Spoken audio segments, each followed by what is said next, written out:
Welcome back, camping legends. Most people think backcountry camping means buying ultralight gear. It doesn't.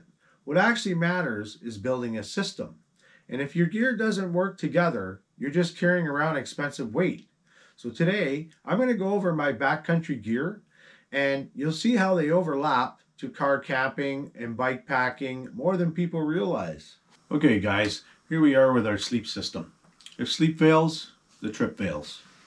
So mainly what your sleep system consists of: a sleeping pad, a sleeping bag, and a pillow. So I've got a few items here that I use on my trips for different reasons. So first up, we're going to go over the pad, or your sleeping pad. There's different versions. They have just roll out type pads, or these folding type pads that just fold out nicely out into the ground. They're pretty comfortable. And we have your blow up type pads.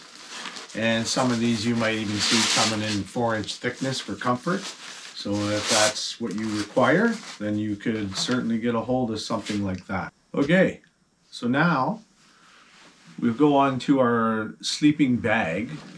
So here I got one here. I'm not going to pull it all out, but this one here I'm only going to use if I go on a fall trip. What I do rely on now is this half, I call it a half sleeping bag, because basically if you've unzipped a bag like this, and so it's flat, cut it right down the middle, that's what you're going to have here. It's basically like a sleeping bag blanket. That's all it is. So you can wrap it a little around you, but it's mainly just for cover. And I found that this has been working great just to keep me warm. Now we move on to the pillow.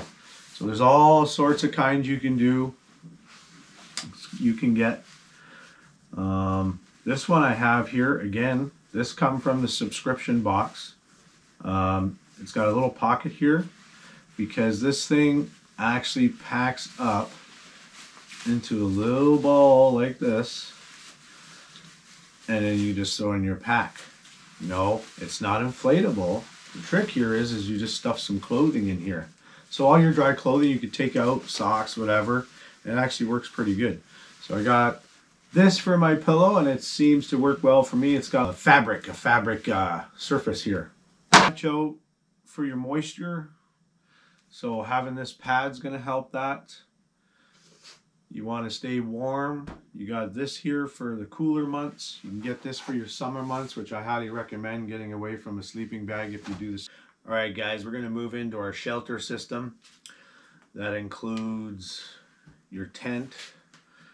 I'm going to include tarp, and we'll talk a little bit about bug protection. You got to match your environment. Don't go with the Instagram aesthetics. I mean, these are 3-season tents. You're not taking them out in minus 25 weather. You're going to freeze to death. But anyways, with the tent, I'm going to go over what I look for. I look for in a tent the water rating, or the water resistance or proof rating. And both the tent, you'll get that information. You'll get also detailed information with a footprint, so you get a better idea. So the higher the number on your waterproof rating, the better. So what I got here is I have 2 styles of tents.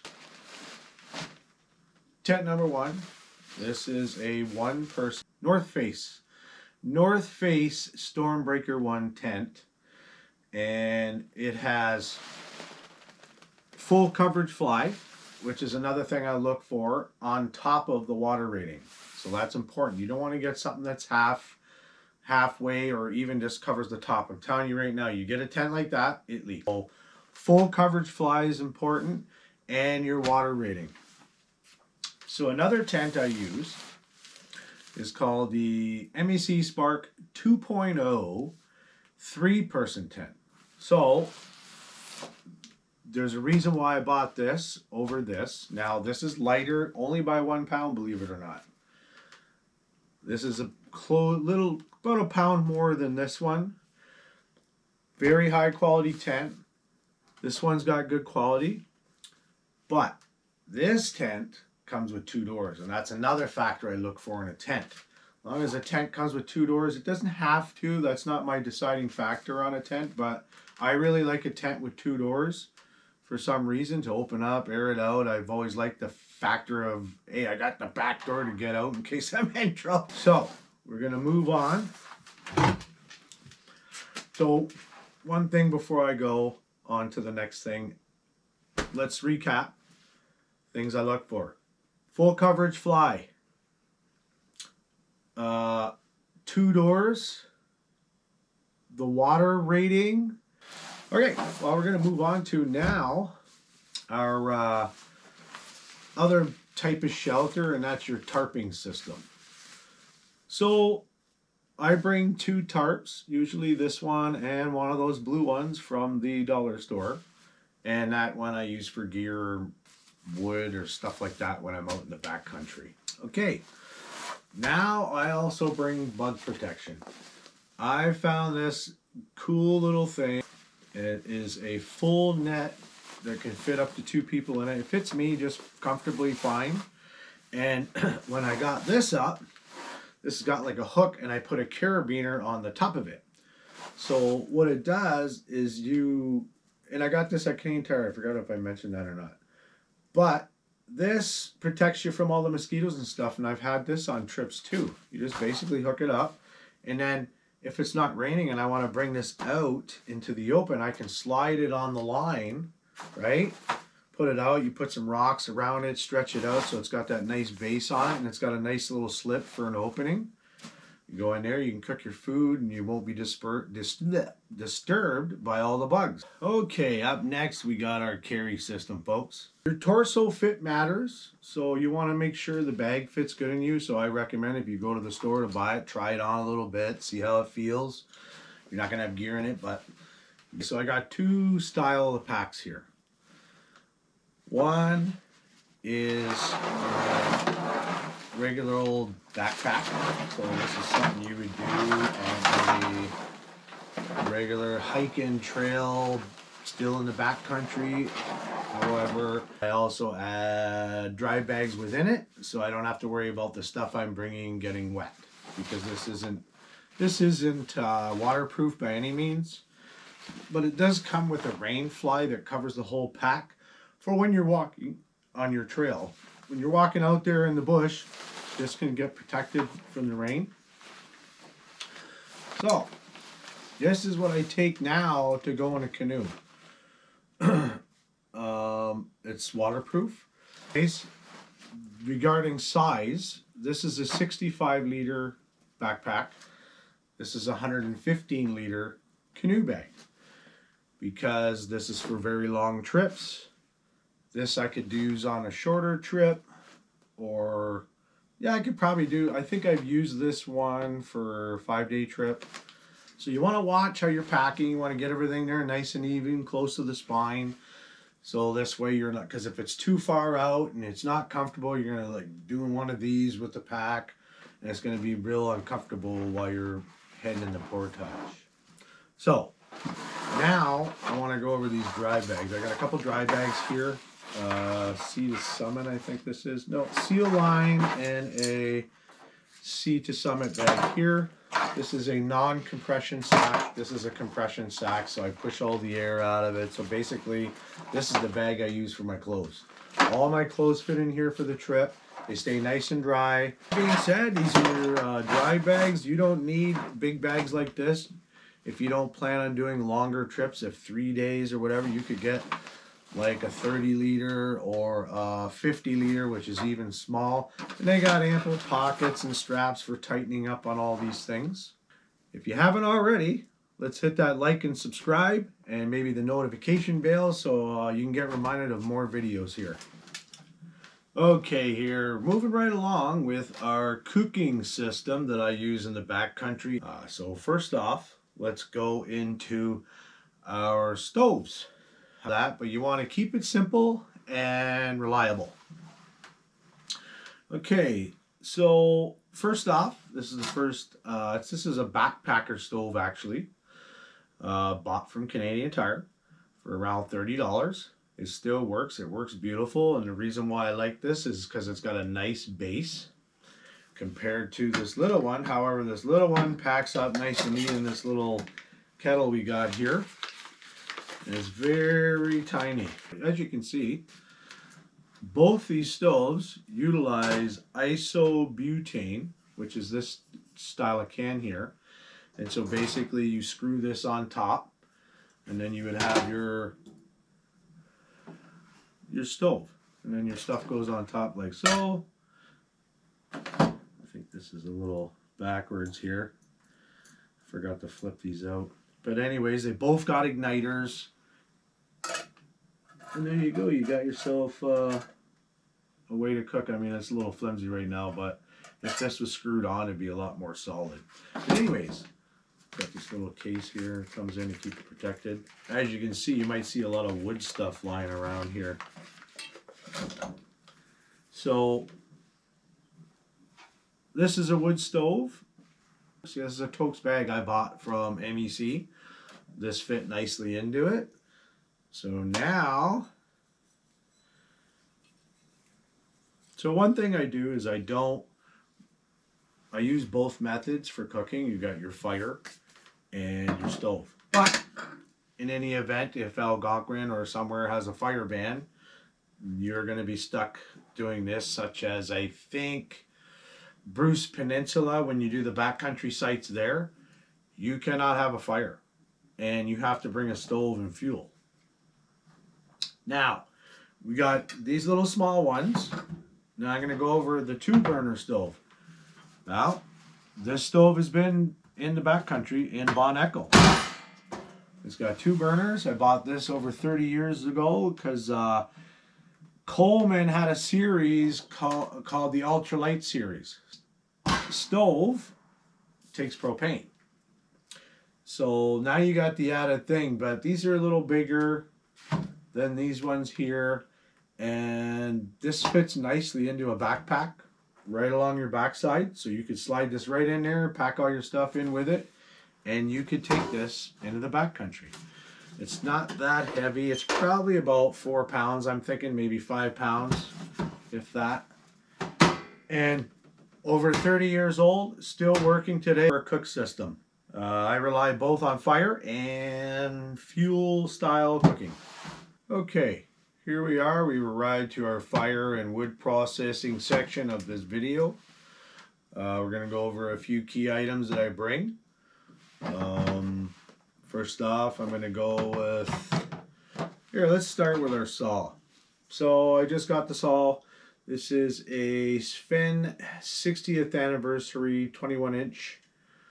Interesting story about this guy. He invented this blade while being in the Boundary Waters on a canoe trip. Some guy actually injured himself with an axe, and he thought to himself, there's got to be a better way to do this. And so he created this saw, and history was made, I guess.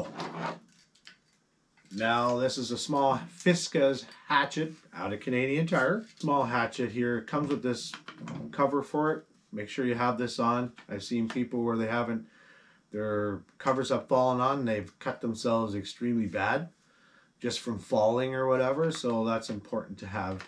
Anyways, this helps me chop the wood easier. You don't have to have the saw and the axe. You can just bring an axe, which I recommend. A small hatchet like this, you don't need a big axe. Okay, so now I also bring this buck knife, still in great shape. This is the one I used for batoning on that trip, and it pounded through really good, but it would like trim off little wood and stuff to get little smaller pieces. And I use it for cutting rope and stuff like that. Good brand buck.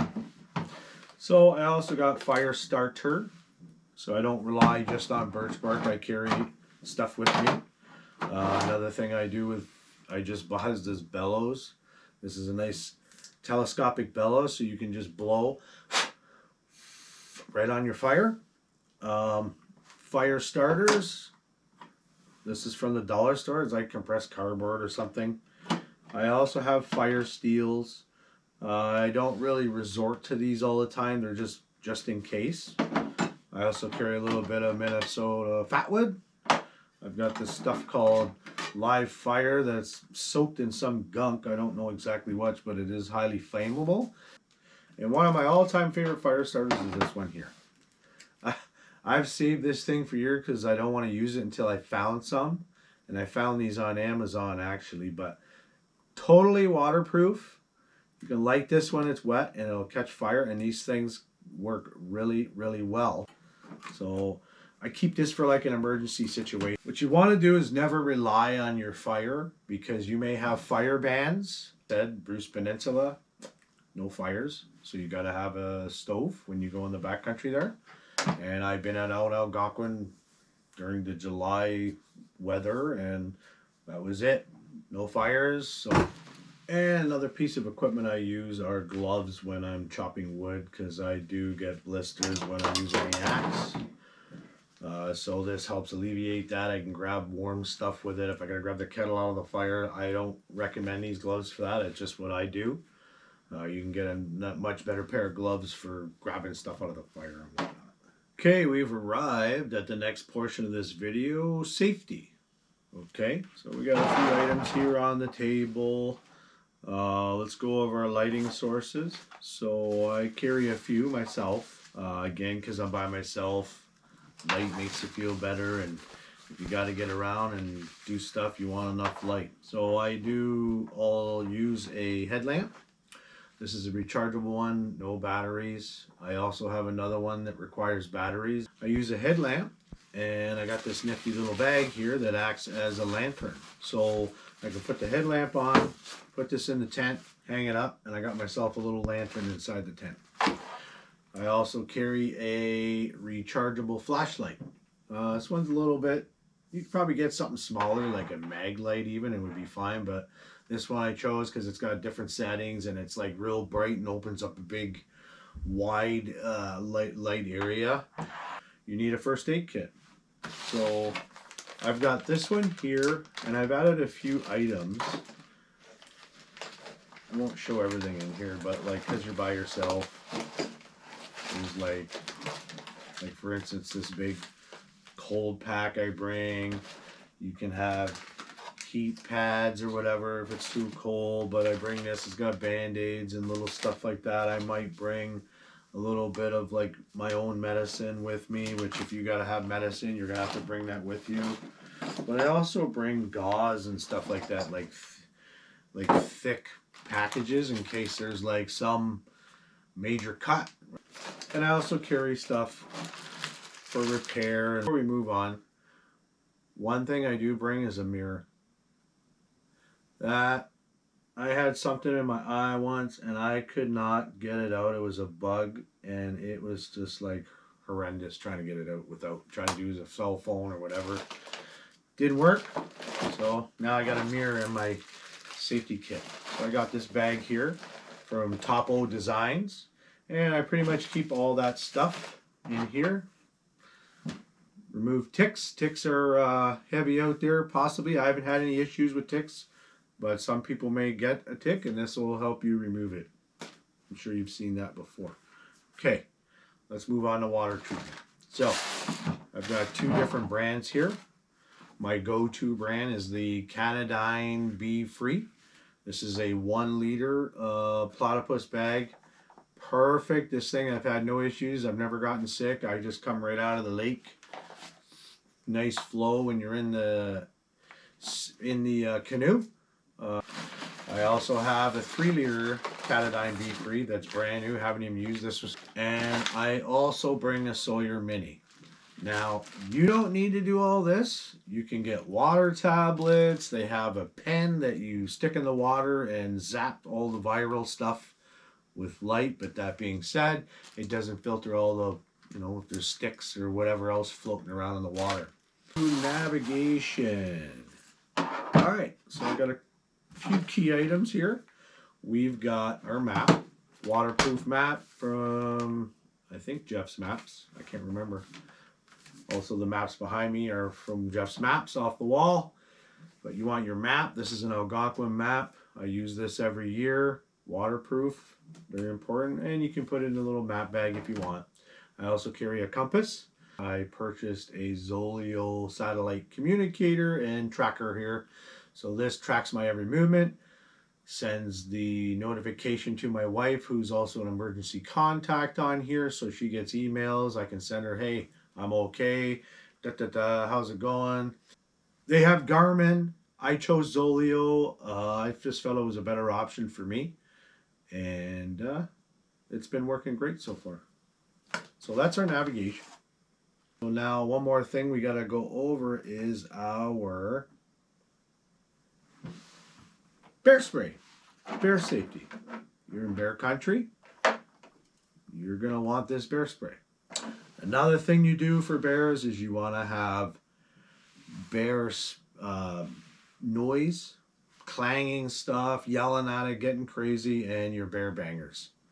Those will all help deter it. Backcountry camping is an ultralight obsession. It's efficiency, it's reliability, and it's systems working together. What part of your setup feels messy right now?